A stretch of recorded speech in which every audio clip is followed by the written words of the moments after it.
So I've redone my my simulation because I wanted to also track the shifting of the signs of cosine and sine during incrementing of the decimals.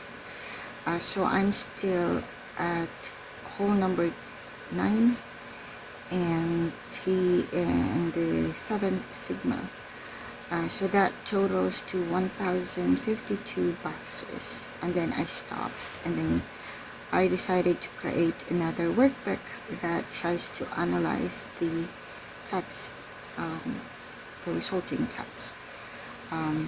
So we can retrieve the file names. We don't need to have to get the contents. I'm actually just using the file names to retrieve important data, and that is when for this, the second dashboard, the first dashboard will retrieve the file names, and then the second dashboard is my first statistical visualization with x is equals to sigma that we used, the 32 sigmas, and then y is the outputted decimal increment for each boxes, box 1 to 4. But as I said in the presentation, I think the most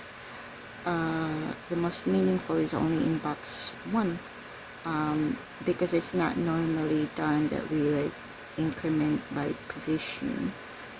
Usually for high-speed computer, it increments immediately to get the lowest cosine and sine. So my method is a bit flawed that way. So I think the first one is okay, and it's already showing, just the how different sigma 0.5 is from the rest. What makes it non-trivial, what makes it meaningful. So as of discussed in the presentation, immediately when I change the sigma to the left, decrease the sigma by just a very small points, like 0.05 or 0.01, you immediately see quite a bit of difference, stark difference in the outputted range. For example, could be two, like it immediately decreased, the ceiling immediately decreased, or the floor immediately decreased. So the lowest is found too soon, especially after to the right of the sigma, after 0.7. That is when it just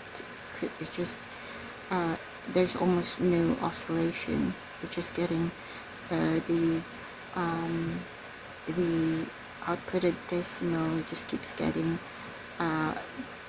it outputted like the immediate decimal, because the values just keep getting larger and larger, not getting closer to 0. So you see that it is indeed very sensitive. So whatever is sensitive, so whatever sigma is used, if you decrease to the left, you see it decreasing before, and then you see it increasing again. So it seems that the Goldilocks is in that sigma, the 0.5, and you might say also in 0.495, but a sigma 0.5 is actually much more smoother, much more fuller.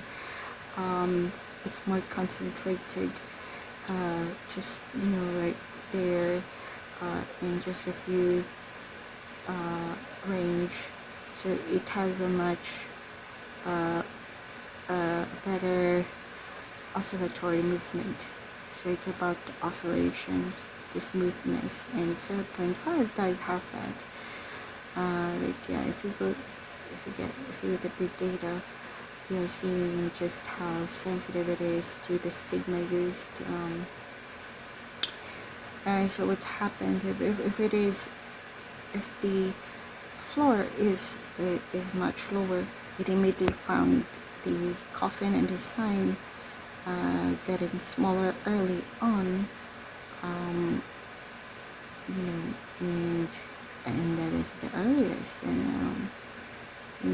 doesn't actually rotated that much. It's much more compressed, so the motion is much more compressed.